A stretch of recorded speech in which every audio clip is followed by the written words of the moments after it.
Good morning, all. It's the highlight of our week. We've got Joti Brar. Let's talk.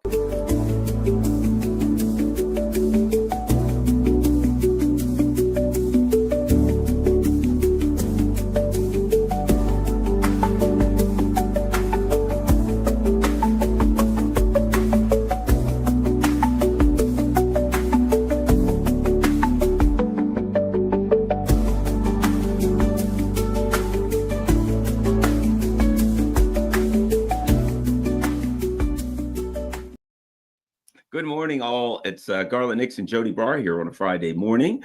Plenty to talk about. I'm looking forward to it, particularly the way last week ended. The look on Joti Brar's face said, I got some things to say, buddy. I'm going to straighten you out once and for all. And so now we got to get it straight. Just a note of housekeeping. Sunday, if you get a chance, check out the mother of all talk shows, a certain schmuck from this channel. That would be me. We'll be standing in for George Galloway. So I'm looking forward to having fun. Who knows how that's going to work out, but I'm going to have fun. So hopefully you guys will be there and we'll make it happen. All right, Joti, this is great. And I tell you why, I have been anticipating this ever since last week. Kind of like you watch, the weekly shows that come on every week and they do the cliffhanger. And at the end of the show, they're like, somebody walks in and they open the door and they see something. Like, oh, and you're like, oh my God, what's going to happen? Stay tuned next week for another edition of, As the Stomach Turns. All right. So what we've got here is at the end of the week, I was like, well, I don't know. Do you think it's possible these imperialists don't want war with China? And Joti's like, this part of her hand right here is like, you idiot. What are you talking about, Garland? Okay, Joti. I was like, well, maybe, I don't know. Maybe they don't want war with China. And Joti's like, yeah. Look, when I was talking, right, I'm looking and you're like, right. And I'm like, okay, I see where this is going. All right, Joti. So I'm looking forward to hear it. And then over the course of the week, I did see some things. For instance, I saw Trump talking about Greenland, and he's like, yes, because it's very important for our national security because China and Russia, they use that area. And I'm like, it almost sounds like you want to dominate the sea lane so you can cut off people's mode of transporting goods. That doesn't sound nice. Joti, what's happening? Why is it that the imperialists have their filthy little eyes on China? It's a very good question. Before I start, I'm going to do a little plug. Look how tiny this book is, people. It's not even, you can't call that a book. Tiny little pamphlet that I wrote some time ago called The Drive to War, as you see, The Drive to War Against Russia and China. And that gives you just a little overview of why is it that the imperialists are so desperate to make war on both Russia and China. And, we have to understand that in the modern period, in the post-Soviet period, and particularly in the last 20 years, the quest to stop the rise of China, right, has been US imperialism's number one goal. Mm-hmm. And that has not changed. I have to give thanks to Brian Beletic in particular, who does really fantastic forensic work on the USA and particularly on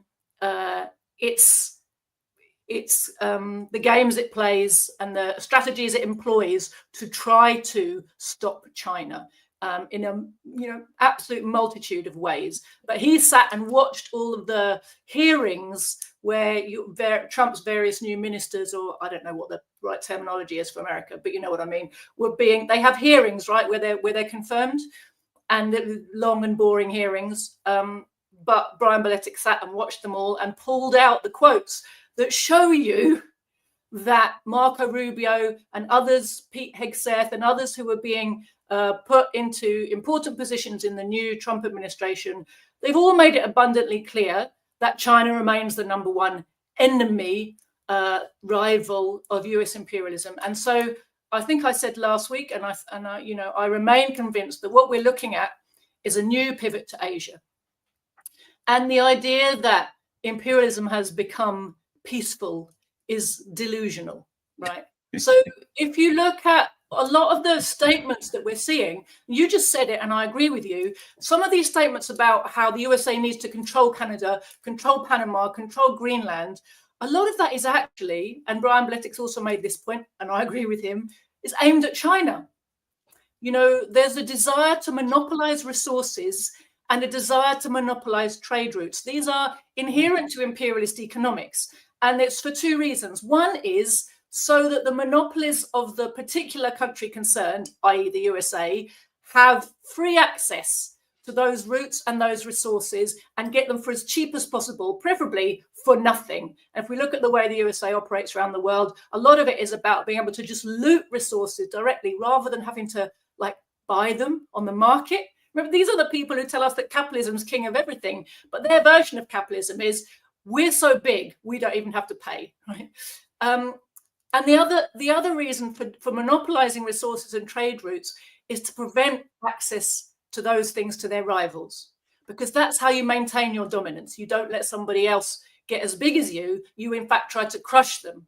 And even though China is not another imperialist power, it's definitely an impediment to US power, right? So this is the strategic aim. You're absolutely right. The sudden interest in Greenland is all about the fact that one of the new trading routes that China and Russia have opened up goes through the Arctic. They're just trying to stop the USA being able to strangle them, because the USA has for a long time been targeting all their existing trade routes. If the USA didn't do that, nobody would be running around the world trying to say, oh, what's a new way we can deliver stuff? They carry on delivering it how they've always done it. But the fact is the USA has made no secret of its desire to strangle China by every possible means, one of them being to use its navy to cut off China's access to important raw materials transported to it via the standard shipping routes to China. Just a quick point. I heard Hillary Clinton, Condoleezza Rice, and they were talking about China's threat and what's the threat. And they said what? And they said they want a blue water navy, meaning a navy that can go outside of there. In other words, they want to do something that would inhibit our domination. And I remember thinking, so why the hell would we care if they want a navy that can go around? We can, of course, now it all makes sense. Go ahead. They were telling on themselves. I saw recently a pie chart showing military spending in the world, right? And of course, massive amount of it is by the USA, despite the fact that the USA only represents 5% of the world's people, and I'm not sure the percent of the world's territory, right? Massively disproportionate, because the USA has decided it has the right to control the entire world.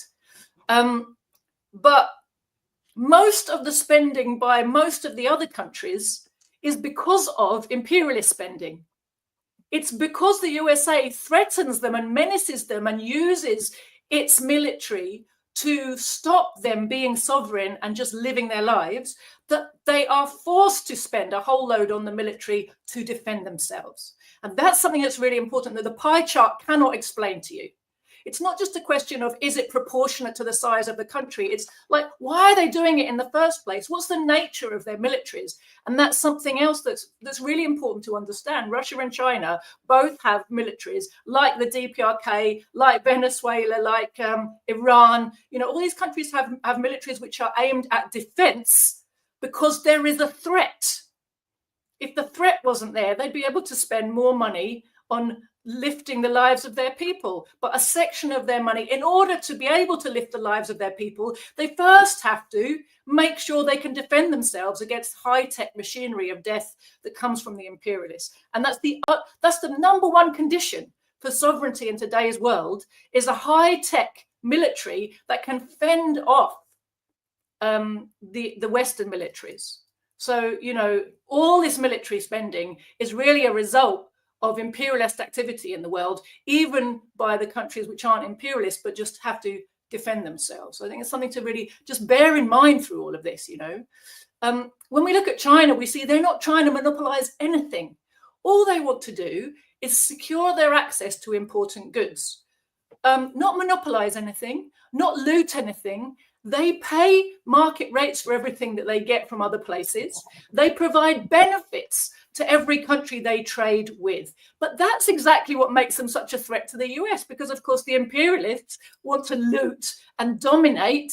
And China, being able to carry on the way it does without impediment, is offering other countries a chance to escape from US control it itself has escaped that control. And just by existing, it's therefore putting a limit on the extent of profit taking for US monopoly corporations and financiers. And that is not acceptable, particularly when you remember that we are in the midst of the worst ever global economic crisis of overproduction. That's a capitalist economic crisis on a global scale, which means that the entire world economy is in a huge crisis. There's a massive difficulty in producing for profit because the mass of the world's people have become too poor to buy goods that are produced by the imperialists. They are doing everything they can to open up sources, and they need big sources of profit. The whole system is laden with debt, individuals within it, corporations, states, and the debt is becoming bad debt. You know, the whole system is teetering on the brink of a massive collapse. They need a payday, Garland, and that's why some of the hysteria that you see around all of this stuff actually is a reflection of real panic. The ruling classes of the Western imperialist countries are in a panic. The panic is not Trump. The panic is imminent financial meltdown of their entire system if they don't get a payday quickly, right? The Russian war was that attempt to get the payday quickly and destroy one of the big obstacles to US hegemony, right? It was sold by one section of the ruling class to the rest as like a stepping stone that would also get us one step closer, they said, to the destruction of China, because they said it's going to be easier to bring down Russia, and Russia's collapse will strengthen our system because it will give us a payday, and it will weaken China by depriving it of a vital ally. So that was the reason why they were like, okay, we'll go for Russia first. We'll put all our resources into facing Russia, because then it will be easier to get China. Right? That was the whole, rationale. And now a whole section of the ruling class is like, look, this isn't working. We have to, if we don't get onto China, we're going down, right? And so there's a kind of, there's a desire now. They haven't stopped wanting to bring down Russia. It's just that this version of trying to do it has failed. So they're trying to negotiate something. I think their ideal is some kind of a truce or freeze with the Europeans finding ways to kind of actually rearm Ukraine, rearm themselves, keep everything going for a while, reopen the war at some point down the line. In the meantime, blather a whole load of words about peace to the Russians. And again, Brian Baletic has pointed out, very timely fashion, that we've seen this type of reset of relations with Russia before. In fact, the last time it happened, Hillary Clinton was in the front of it, shaking hands with Sergei Lavrov and saying how we can do business together and we need to be friends and all the rest of it. So, and one of the aims of that, of course, is to try to break the unity of the Russia-China alliance. They want these powers separate, not together. And one of the aims of the peace talks, whatever happens there, will be to try to lull Russia into feeling that it no longer needs to see the USA as an enemy. And in fact, we're all good capitalist friends together. Those Chinese communists, they're not like you, are they? They'll want to be driving a wedge. It's very important for them to try to drive a wedge between Russia and China. I'll be surprised if they manage it this time around. The Russians have got much longer memories than the Americans. If I may add, it seems that one of the things that this particular conflict has done is, I'm not going to say forced, but motivated the Russians to reach back to the legacy of the Soviet Union, of the knowledge they have of how to deal with imperialists and how to mobilize their society in a way that is necessary. In other words, they know the formula.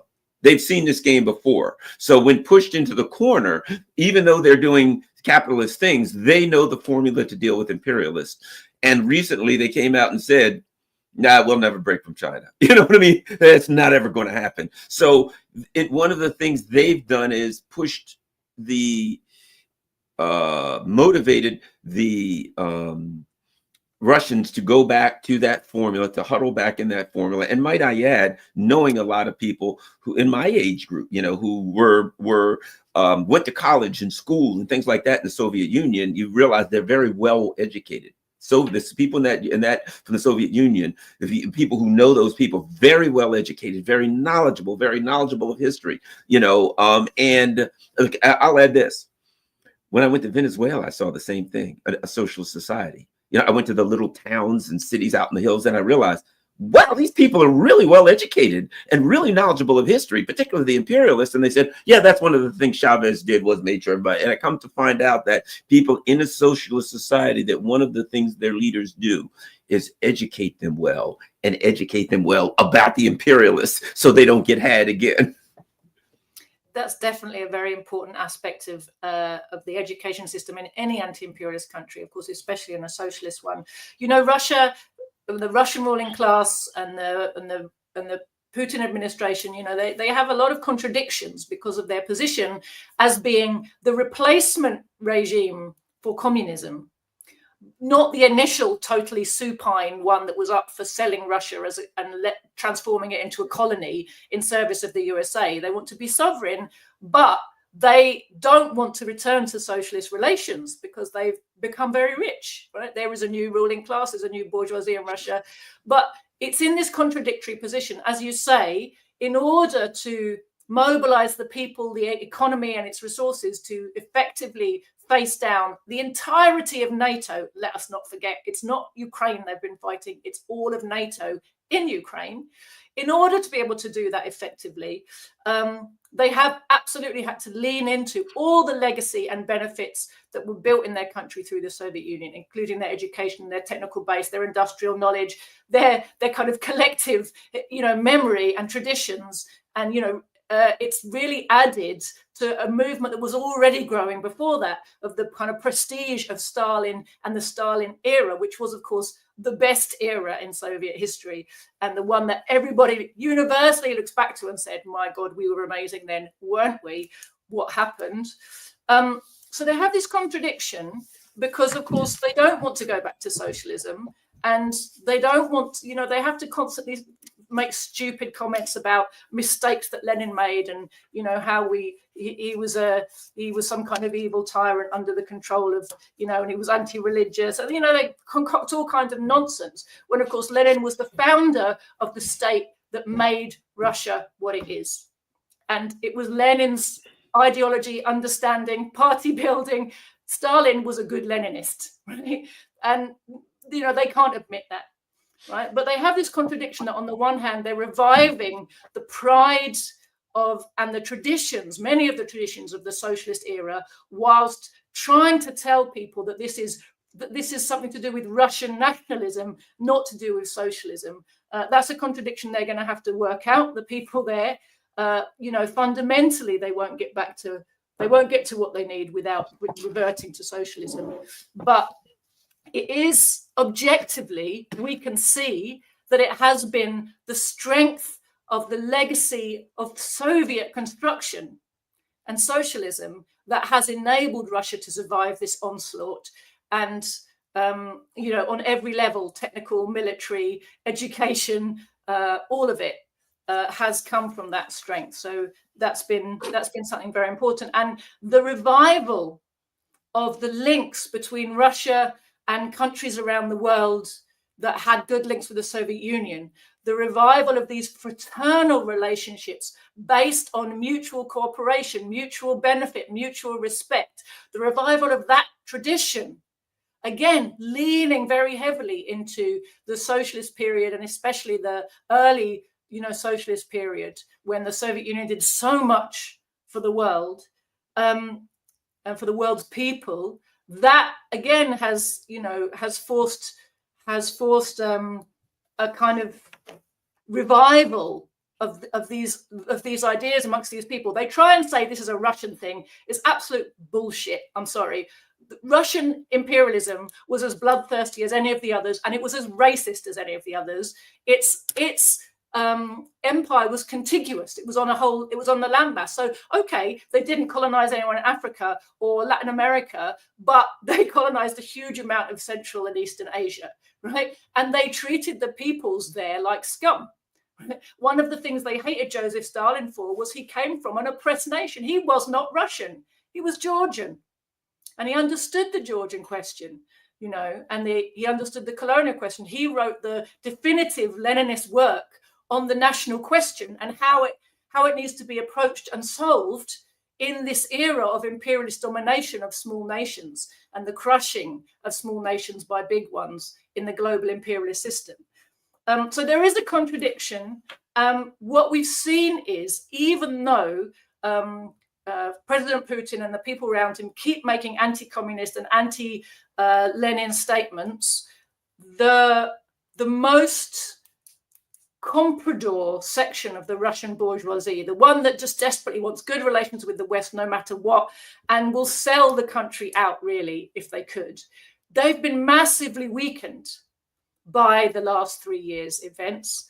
The more nationalist sections, the ones that want sovereignty and dignity, have been strengthened, and so has the memory and the traditions of socialist economic system. So, that's an ongoing process. That story is not over.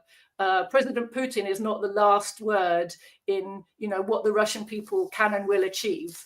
But it's definitely it's an interesting place we're at right now. I hope very much. I don't think it's that likely. There's a lot of people screaming that, oh my God, Putin's just immediately going to sell out now that Trump's making some nice noises towards him. I see no evidence for that. And I think before people start shouting like that, like something terrible already happened when they're just basically guessing, they should just wait a little bit.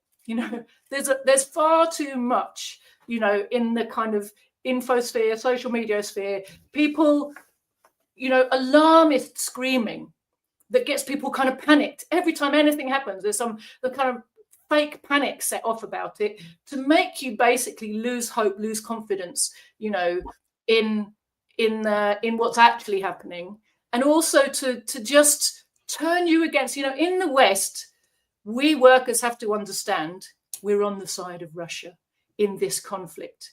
And I think the ruling class have understood that a conscious section of the workers have identified themselves with the Russian cause. They've understood that Russia's in the right of it.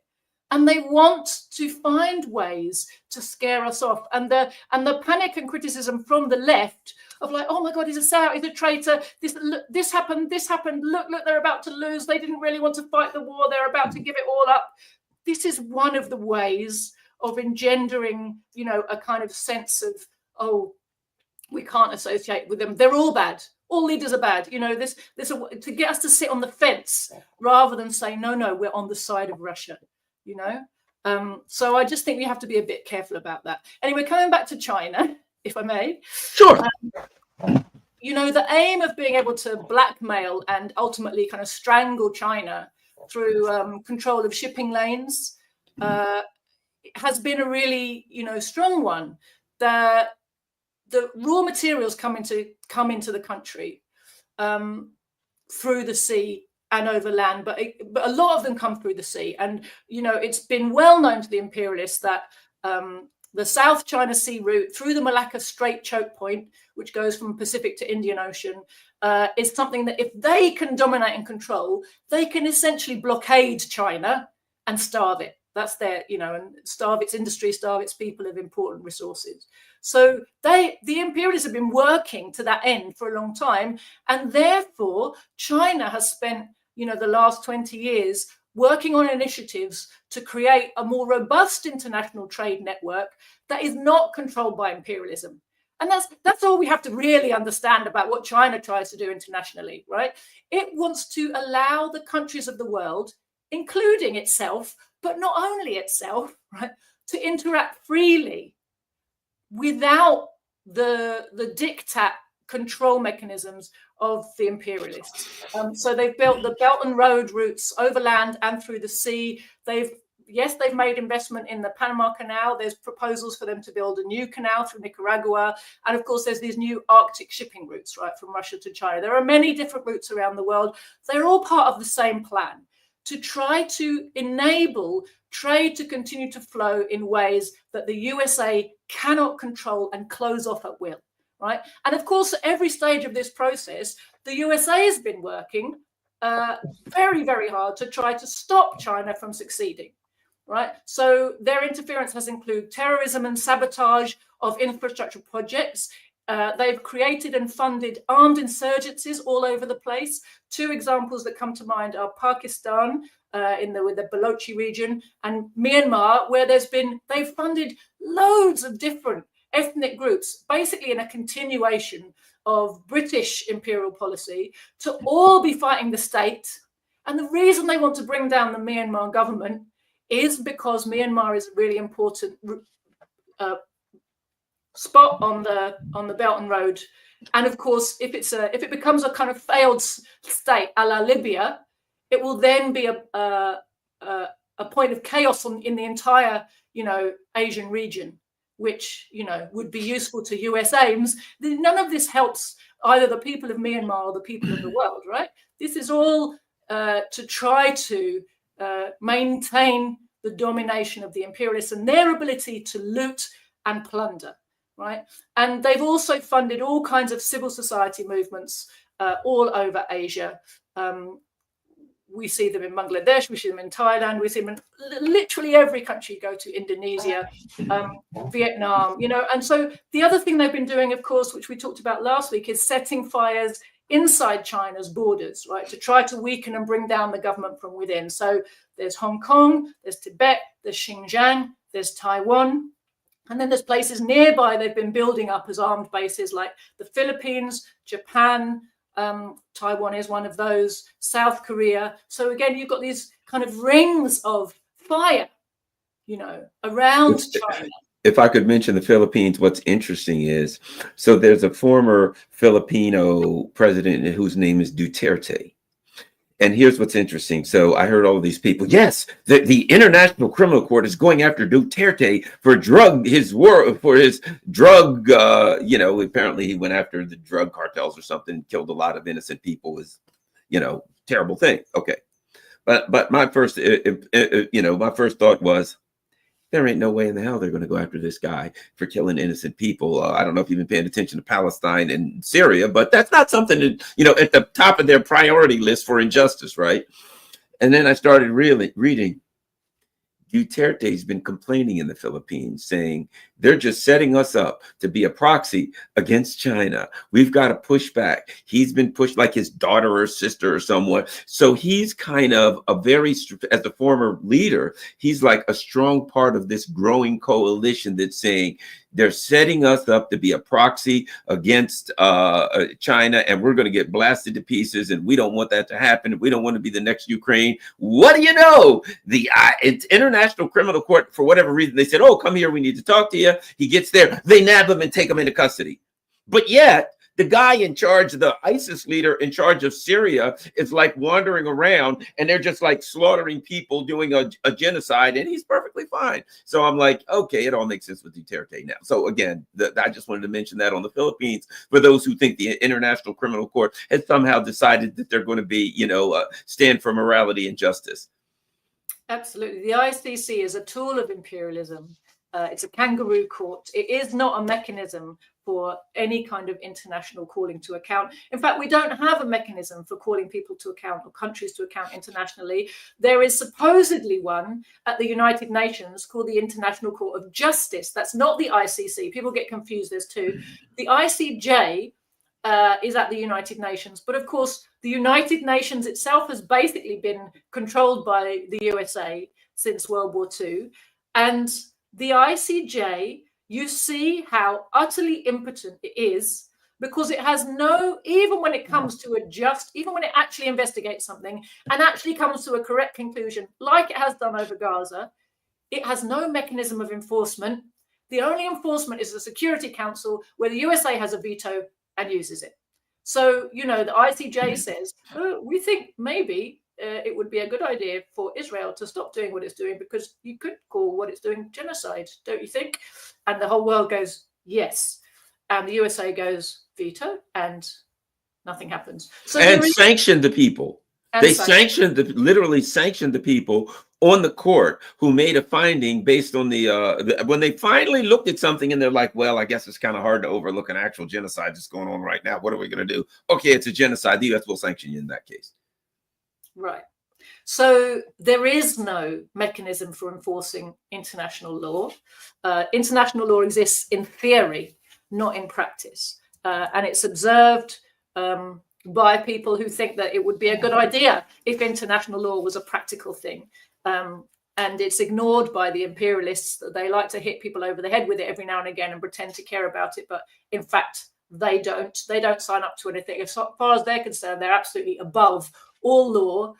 International law is whatever they say it is, and enforcement is whatever they decide, to enforce. So we also see that the US kind of interferes in relations between China and all its neighbours, particularly in the South China Sea area, where it's been for decades now stirring up disagreements between neighbours in the South China Sea, between China and Vietnam, between China and the Philippines, China and Japan, whoever, and then putting itself into the middle of the arbitration process, right? And using this excuse of freedom of navigation, why it has to be in there. But of course, USA has got no business to be anywhere there. This is not their region, right? If you look at the globe, the Pacific is massive. And the side of the Pacific where the USA is so far away from the side where China, Vietnam, Philippines, all the rest of it are.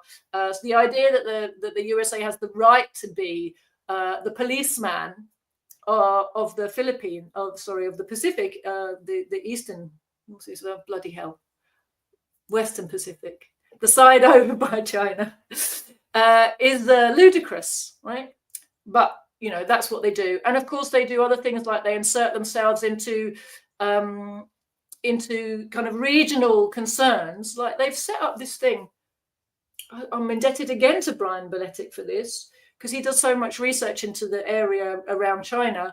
They set up this forum of all kinds of, global entities to look into and, interfere with basically the development attempts around the Mekong River system. Again, like the South China Sea, this is a massive river that affects a whole group of neighboring countries. It kind of goes from China and kind of snakes through down to the sea, and it goes through Vietnam. I know it goes through. You've got the Mekong Delta Vietnam, Laos, Cambodia, I think maybe Thailand as well. So, it's all those countries there. And China, wants to do good development along that and bring prosperity to people, right? With infrastructure, build dams, create electricity, create infrastructure, give people alternatives to hand-to-mouth living, and raise up the whole area. And in this, as in so many other places where China's trying to help people build infrastructure, one of the tactics the imperialists use is they create a kind of fake civil society movements whose basically their job is to raise ecological objections to all the development plans. Like, oh, no, we mustn't touch the earth because, it's sacrosanct. But the whole point is you mustn't have development, right? And to stop this cooperation between neighbours and create instead antagonism between neighbours. Now, the new regime of Donald Trump, it's been hailed as being one that wants peace and which is closing down the USA's regime change machinery. But I think there's really a classic case of people seeing what they want to see and really hoping that we've somehow arrived at this point where imperialist logic has just been forced to align itself with human logic and see sense. But the point is that actually isn't possible. For as long as we live in a world run by capitalist economics, it's we're going to be, the world's decision making is going to be according to the dictates of profit, not according to human logic and common sense, right? Capitalism is what ensures that profit drives all decision making. And capitalism gone global and turned from small scale to big scale, like monopolies, that is what imperialism is, right? Imperialism is not a bunch of foreign policies. It's not a bunch of wars and armies. Imperialism is capitalism on a global scale. And having gone global, the contradictions of the system, the inequalities and the obscenities have become global also. And they've also become, the contradictions have become deeper and more inescapable, right? So whatever Trump himself thinks or wants is ultimately irrelevant. Imperialism is not a system that's capable of living in peace. You have to look at what people are actually doing and what the real approach is. If you actually, even looking at some of the statements that have been made by Trump and his cabinet, what you're seeing is, what they're saying is, yeah, you can all have peace if you do what we want and hand over your stuff without fighting. Then fine, we'll do everything peacefully. Well, they're not saying we're going to go away and stop trying to take your stuff, stop trying to steal your sovereignty, stop trying to loot you and subject you. No, we're saying the peaceful road is let us do it without putting up a fight. So they're not even, the need for regime changing anybody who gets in their way hasn't gone away.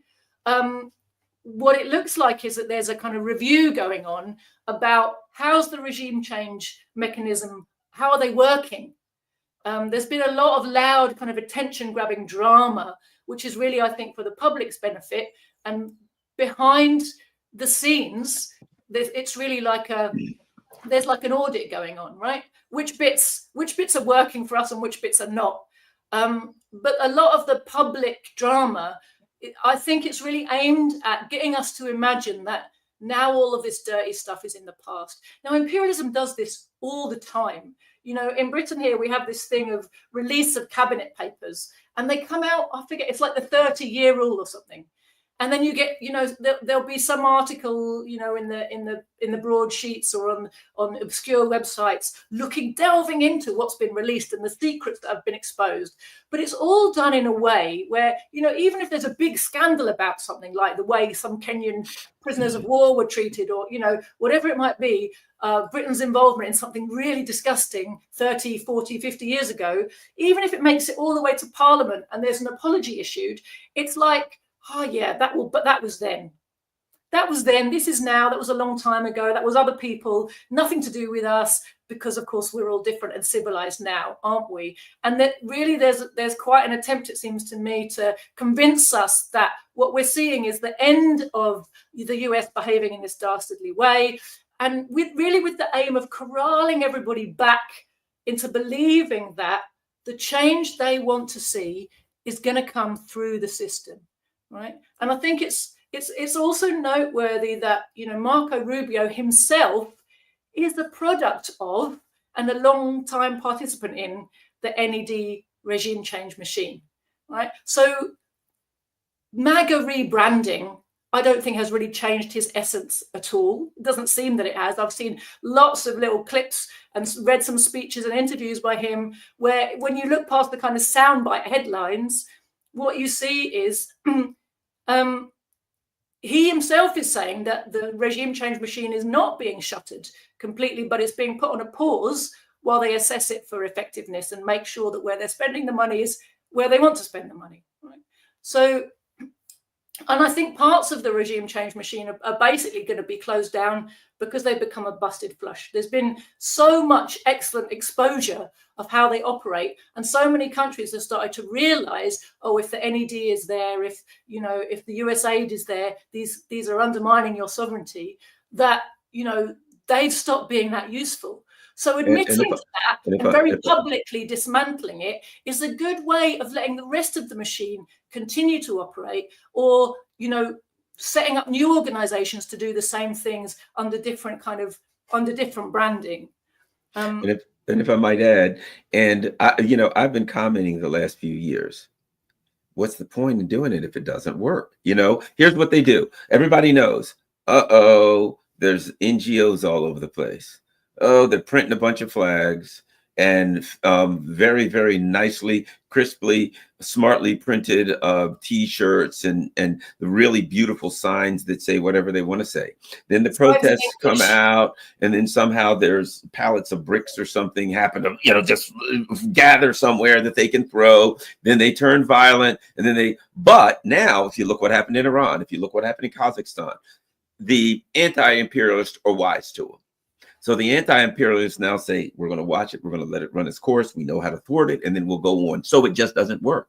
So it's not that they're like, we've got to stop doing this because it's wrong. It's like, well, darn it, the old, you know, protest Maidan Square kind of stuff doesn't work anymore. We've got a bunch of people that are getting paid doing that. That's what they want to do because they make a lot of money doing that. But why are we wasting our money paying all of these people to overthrow governments? They're basically saying, we're paying you to overthrow governments. Damn it, you're not overthrowing any of governments. You're fired. We got to come up with a better way to overthrow governments. And people are like, wow, they get rid of the mechanism to overthrow government. I guess they don't want to overthrow governments anymore. No, they actually do. They're getting rid of the mechanism that hasn't been successful in overthrowing governments. I think that's absolutely right, Garland. And they're also doing this thing where by seeming to admit that they were doing that, which lots of people have worked out already, you know, it's like a damage limitation exercise. You know, so you make it look like, yes, you're right, the bits you're looking at are the whole thing, and now we've abandoned it, that means we're not doing it anymore. But they don't talk about all the rest of the machine that still is there, and the ways in which they are just reorienting and retransforming, and how it's actually carrying on under different auspices and different branding. But I think, you know, we mustn't be too pessimistic about that process, because lots of very important and useful facts have been exposed during all this turmoil. Romania. What we have to realize is those are useful in educating the working class about the true nature of the system. But it's not useful if the lesson we learn is, look, voting is going to fix our problems. It's not useful if the lesson we learn is, oh my God, they'll always find a way to win. Right? What we have to do is just recognize how the system works. We've got to recognize that, you know, woke ideology was one type of branding for US imperialism, right? And MAGA is another type of branding. It's a rebrand. It's a new way of presenting the same system, a new way of persuading a chunk of working class people to believe that the ruling class is working in their interests, right? But ultimately, on both sides, that's a lie, right? The system doesn't work in your interests, right? Both types of branding conceal the anti-worker essence, or try to conceal the anti-worker essence of the system, and the anti-worker attitudes of the ruling class try to conceal the fact that the ruling class that remains in charge, no matter what the branding, are as happy to sacrifice Western workers in their quest for profit as they are to sacrifice Ukrainian workers, right? They don't care about you. They're just trying to preserve social peace to the extent that they can be left free to do their dirty deeds all over the world, loot and pillage the world, and they can, you know, keep their position at the top of society and the top of the world. And I think it's a good reminder that, you know, the drama of the news cycle is not a good gauge for understanding what's really going on in the world.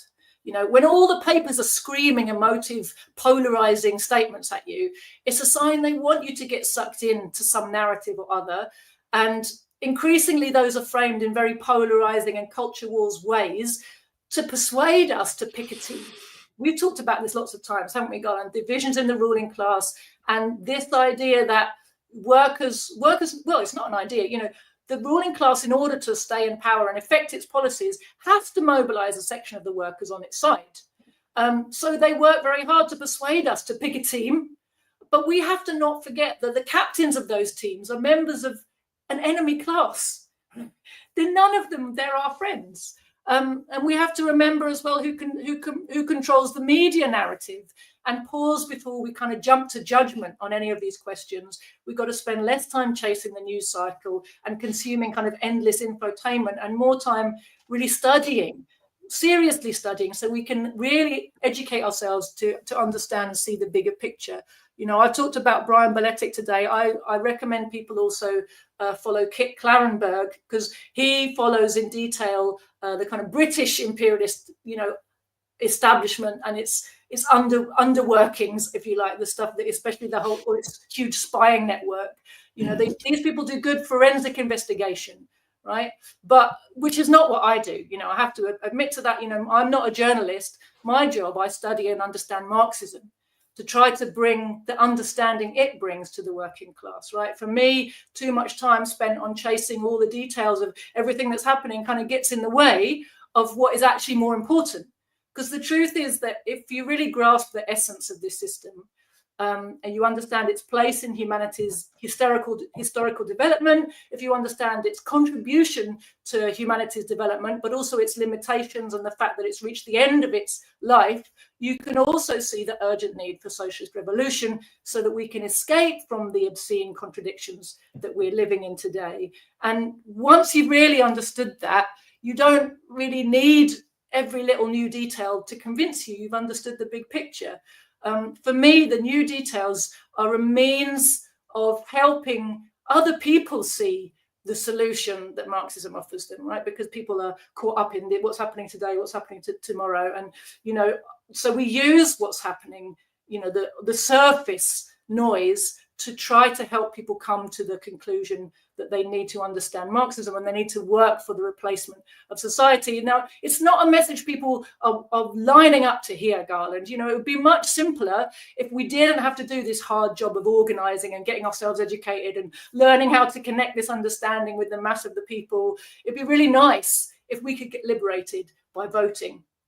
But we can't. And since we can't, the sooner we realize that we can't and stop chasing these kind of dead-end delusions, the better it's going to be for us, right? Because the world is paying a massive blood price for the fact that the workers of the West are so passive and inactive. And it's horrific. If you stop and think about it, you know, we're all heading down the drain right now. If we don't do something, where we're going is to the bottom, and it's a horrible, hideous place. But there is something we can do. We don't have to just sit here and let that happen, and we don't have to sit here and let the peoples of the world take the price of us failing to hold our own ruling class in check. You know, I think it's really important for us to realize that we've got a role to play, and we're not just passive, you know, observers going, oh God, it's all just terrible, isn't it? Like there is something we can do. And you know, something that Brian Beletic often says is that keeping the mass of the world underdeveloped and dependent on the West for its finance and technology is a strategic aim of the West, right? Because that's how they maintain imperialist hegemony. But that means they need to keep the workers of the world, the countries of the world, poor. And this is a contradiction that they're in their system, and they can't solve it, because keeping people poor stops the market from growing. They're destroying their own market by impoverishing people, and the way their system works constantly in so many directions impoverishes people that they need to be able to buy the goods they're producing. Capitalism also, one of its driving forces is it has to expand in order to keep going as a system. It has to expand production constantly, but at the same time, it's constantly immiserating the people who are its market, right? This is a conundrum that no member of the ruling class can find a strategy to solve. Not liberals, not conservatives, not free traders, not protectionists. There's no solution to this, right? The only way that the imperialist system can give itself a bit of a new lease of life is through wholesale destruction that comes through a massive global war, right? If the system survived that war, they'd get into huge looting and rebuilding, and that would revive their economy for what, another couple of decades maybe. What's the price? The price for us is untold millions of lives, the destruction of a huge amount of humanity's accumulated wealth, you know, homes, schools, hospitals, roads, railways, power stations, factories, right? Everything.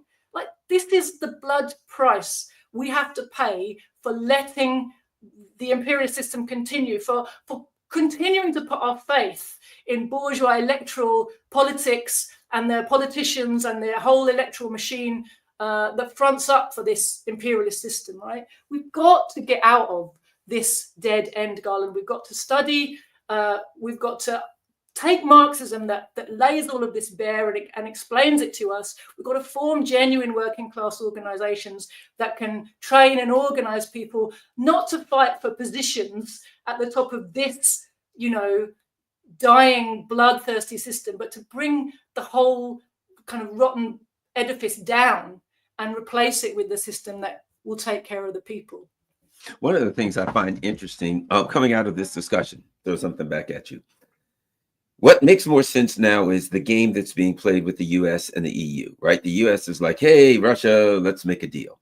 The EU, they're over there, no, we hate Russia and we're mad at the US, right? But here's what we've got to do. We've got to completely rearm. We've got to drop anything that we're going to give to our people, the poor, the working class, all the, healthcare, education, forget all of that. All of the money we have has to go into remilitarizing. And everyone knows they're remilitarizing for a giant war with Russia. That's their plan, right? Oh, the ruling elite, we must remilitarize. And what they say is because Russia's going to attack us. And Russia's like looking at the Paris, the Paris Olympics, opening. And Russia's like, if you offered us France free, we wouldn't take it right now, much less attack it, right? But they're like, no, we must militarize like never before to protect ourselves from someone who absolutely doesn't want to attack us. Well, everybody knows that's absurd. They just want to attack Russia. The US is like, we're going to be friends with Russia. Friends. But we'd be happy to sell you everything you need to militarize against Russia. And if you're Russia, you're like, well, you're playing two games, US. On one hand, you're saying you want to be our friends. But if you want to be our friends, wouldn't you be saying to the US, we're going to be Russia, to EU, we're going to be Russia's friends, and you're going to be Russia's friends. Darn it, we're not going to sell you all of these weapons so you can militarize against Russia. But it's good cop, bad cop. We're going to be your friends, Russia. Now, we can't, the people that next door to you, they'll get all armed up, and then in a few years, they'll attack you. It's maybe 10 years, maybe 20 years. They're like, it may take us 20 years. What do we care? If it takes you 20 years, sure, your people will all be impoverished, but who cares? You'll be ready to attack Russia. Meanwhile, while you're preparing for your big war with Russia, we'll go over here and harass China in any and every way we can. And so now it makes sense to me, this game of good cop, bad cop, where, yes, the US is going to make friends with Russia because right now, Russia has defeated them militarily. They've been defeated in every way, shape, and form. So they've got to turn a defeat into something other than a defeat. But meanwhile, they got to arm their, it's been said about the Chihuahuas one of the things that's been said about the Chihuahua is what's being called the military Chihuahuas, Britain and France and blah, blah, blah, that they've been playing a Doberman on television so long that they actually think they're a Doberman, but they're not. They're really a Chihuahua. That ain't really it. They know they're a Chihuahua, but their job is to keep yapping until such time as they can get remilitarized and then they can attack China. Now, there is a hole in that theory in that it will create so much destitution and pain amongst the working class that it will foment revolution for sure. If they spend every stinking dime they got on militarizing after people in Europe are used to some level of education and things like that, they will create revolution for sure. Anyway, your thoughts on that? That they left that out, that I'm sorry, you made things a little okay with the people for years because you had to, because the Soviet Union was sitting over there, but they got accustomed to that. And if you think that you're going to snatch everything from them, the people would be impoverished. It'd be worse than Haiti. And you're going to think you're going to do that and then throw them in a war at the Soviet Union? They'll get hung. They'll get violent first. Anyway, your thoughts? You're absolutely right, Garland. There's a whole load of flaws in their plan. And of course, one of the flaws, which they're always in every imperialist plan, is they never count on the response of the masses to their plans, whether it's oppressed people fighting back or their own people at home saying, no, we're not having that.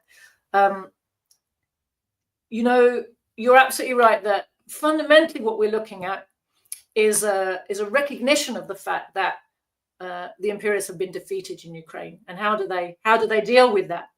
The US is trying to negotiate terms of defeat, but it's also trying to salvage everything it can because, as we said, the need to destroy Russia hasn't gone away. They're not going. It doesn't matter what they say. For as long as Russia remains sovereign and independent of their control and their looting, they will not treat it with respect and like an equal partner. They will be trying to bring it down and get their hand, break it into pieces and get their hands on its resources. That's never going to stop. The question is, so they're busy strategizing amongst themselves. How do we keep this going? The Europeans, as we said last week, the Europeans bet the farm on getting this payday as soon as possible. They're desperate to keep the war going. And of course, they can't keep it going without US help, because this whole plan to remilitarize, they can talk about it as much as they like. But they say in Shakespeare, there's many a slip twixt the cup and the lip, right? There's a big gap between making statements and even promising to spend lots of money, even spending lots of money and getting the result that you want. And all of the Western countries, the USA included, but Western Europe in particular, have a big problem with remilitarizing. That my comrade Alex McKay, and when he does joint shows with Kit Clarenberg, they talk about regularly, which is the military industry rests on the wider industrial base.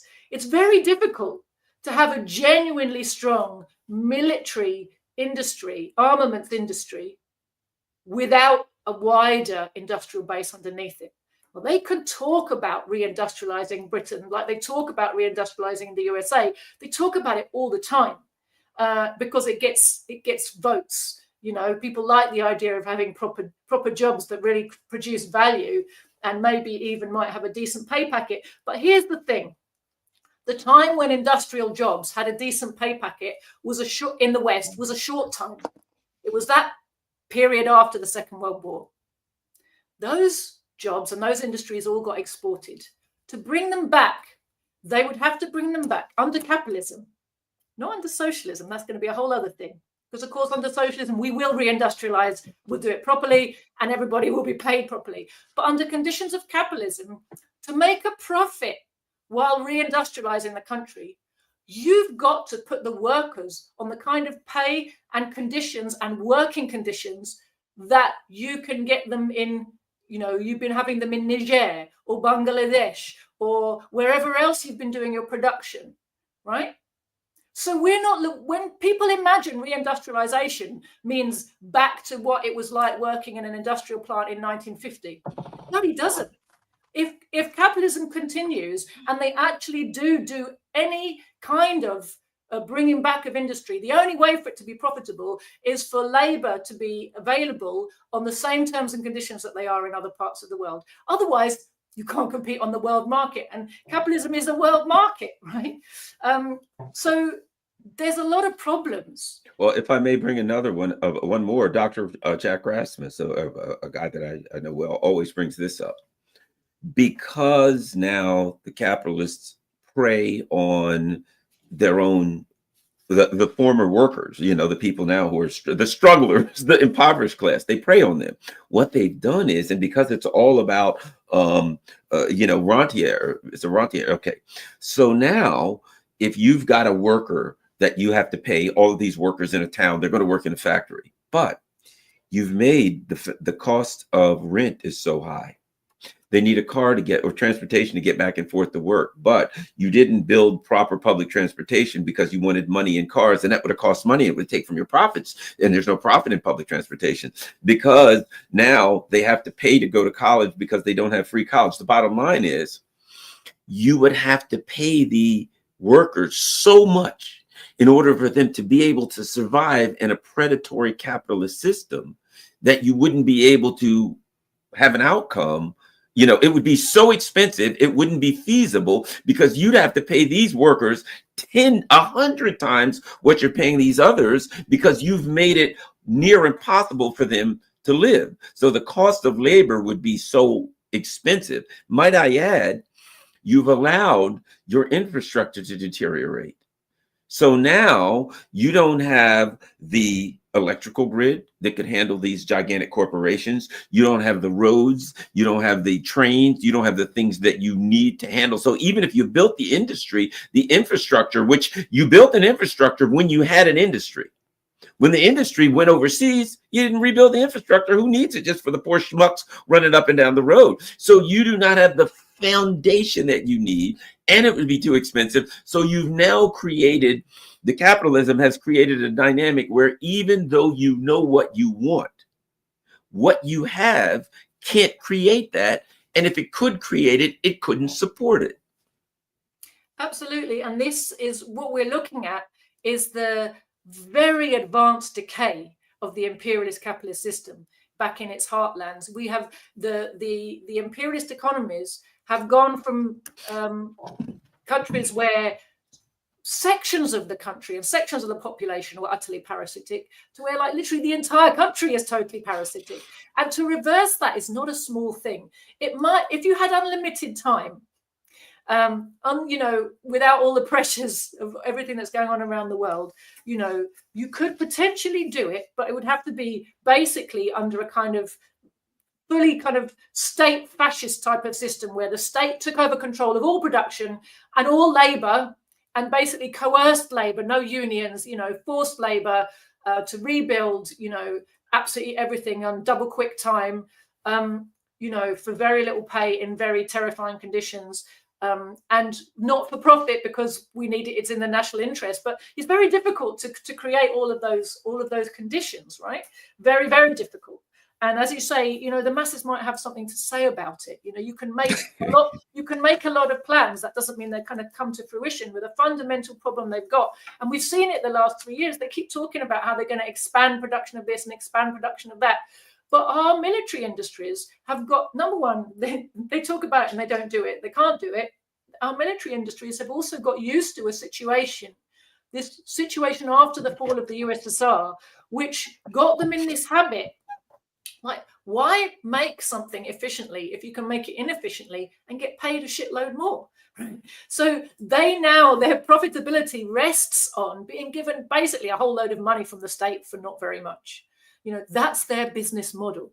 And these corporations are bigger than the government, right? So it's very, very hard, even for the collective ruling class, to get together and reorganize that, because it threatens the profits of the very corporations in whose interest the state is run. And the short-term profit line ultimately trumps all kind of long-term thinking for the ruling class. They've got to keep the profits going. Otherwise what? You know, if the arms companies collapse, then how are you going to wage a war anyway? So, you know, there's a whole load of contradictory, you know, things going on. But just coming back to this question of, you know, do they really want peace, or what are they up to? You know, there's a lot of people speculating that and like you were saying, Garland, that what we're looking at is a kind of now division of labor, like you say, good cop, bad cop, that the US has made it clear that it wants Europe to pay more for defense. It wants Europe to remilitarize, right? But then we need a whole load of propaganda to convince the workers that militarizing the economy is in their interest and something they need to do. So they do all this hysteria about how Russia wants to attack you, but there's increasingly broad sections of the working class who don't buy that, right? So it's a very difficult sell to the workers, and it's hard to see to what extent they're really going to be able to be successful in that.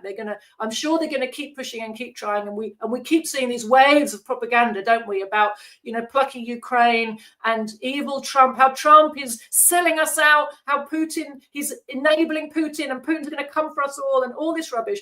But there's one thing I think we should keep our eyes on when we're, you know, these narratives can be very confusing, and they can encourage people to think, well, if the European elites who I hate are all hating on Trump, Trump must be doing a good thing.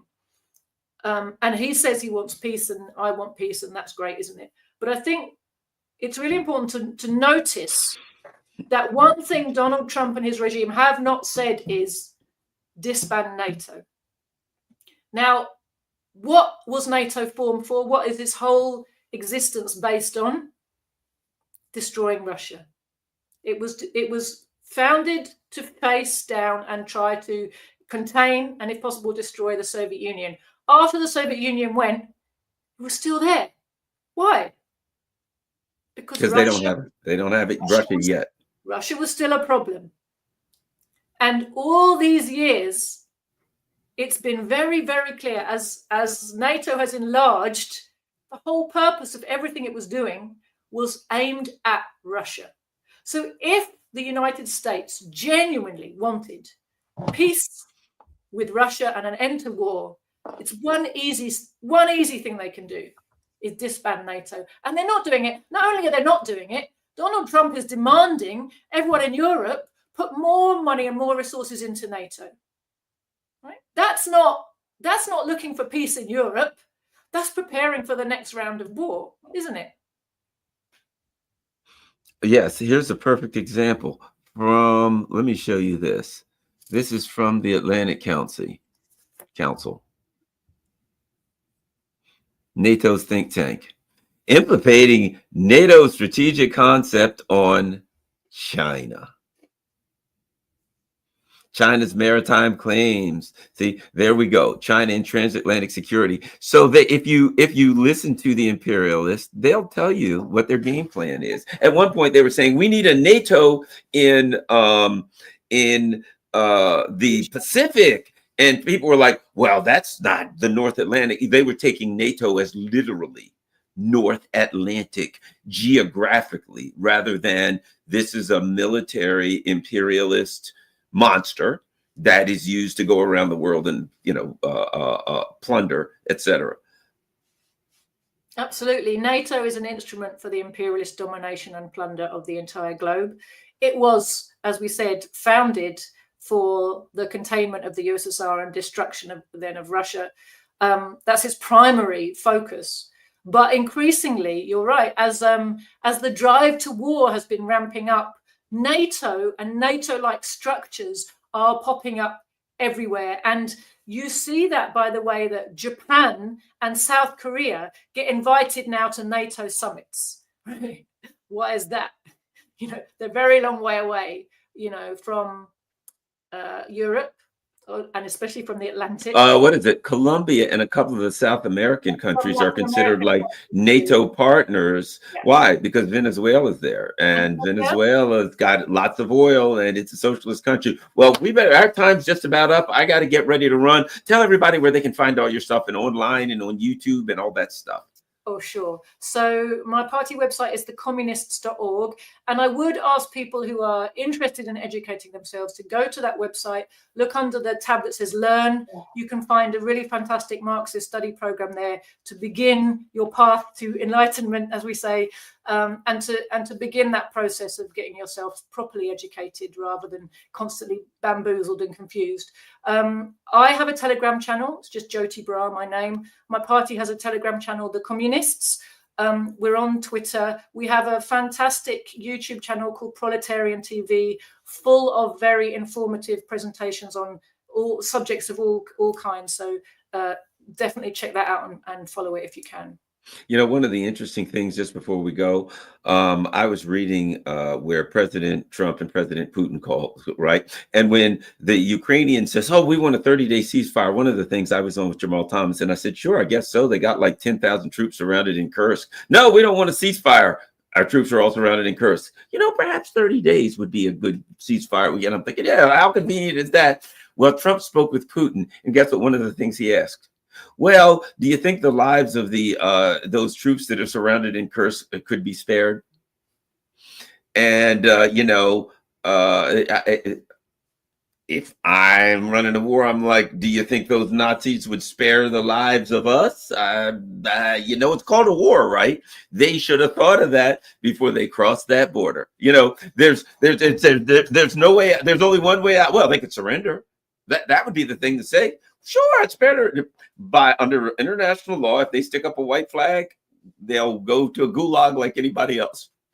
We'll give them a fair, we'll give them, hey, they're terrorists now. So, but whatever the case, it is interesting how convenient it is that we'd like a 30-day. As soon as like all of their troops get surrounded, all of a sudden they see the light, and they decided that they want they're always up to no good. Okay, Joti Brar. Everybody, here's what's critical. You can see everything. Follow me on Rumble, follow me on Rockfin, all that kind of stuff, so that there's other alternatives if they decide to pull the plug on us on YouTube. Hopefully they won't, but if they decide to, you'll have other options. And actually, I've had several times where I've done videos, they didn't like the video, and they yanked it off YouTube. And I've told people, well, if you like that video, if you want to direct someone to the video, they can still go to Rumble or Rockfin. So that's certainly an option. And share this particular video on all your social media platforms. Thank you very much. We're out.